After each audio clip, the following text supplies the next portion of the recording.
Fruit and vegetable kit fermentation కొరకు ముందుగా మనము 200 లీటర్ల డ్రమ్ములో నీటిని నింపుకొని దాంట్లో ఈ ఫ్రూట్ అండ్ వెజిటేబుల్ కిట్లో ఉన్నటువంటి 8 రకాలైనటువంటి ఈ ద్రవాలన్నిటిని కూడా కలుపుకొని దానికి ఒక 2 కిలోల బెల్లం కూడా కలుపుకొని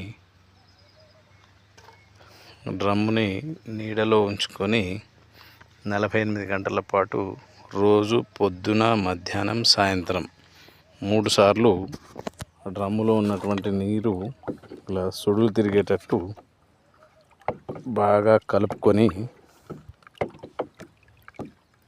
డ్రమ్ముకి ఎండ తగలకుండా దానిపైన ఏదన్నా ఒక కవర్ లాంటిది ఏర్పాటు చేసుకొని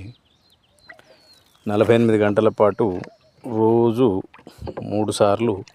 పొద్దున మధ్యాహ్నం సాయంత్రం బాగా నీరు సుడులు తిరిగేలా తిప్పుకుంటూ ఉంచుకున్నట్లయితే 3 రోజుల తర్వాత మంచి సువాసనతో కూడినటువంటి ఫర్మెంటేషన్ జరిగినటువంటి ద్రావణము తయారవుతుంది. దాన్ని మనం మొక్కలకు వదులుకున్నట్లయితే దాంట్లో అనేక రకాలైనటువంటి సూక్ష్మ పోషకాలు సూక్ష్మజీవులు అన్నీ కూడా తయారై అవి మన పంటకు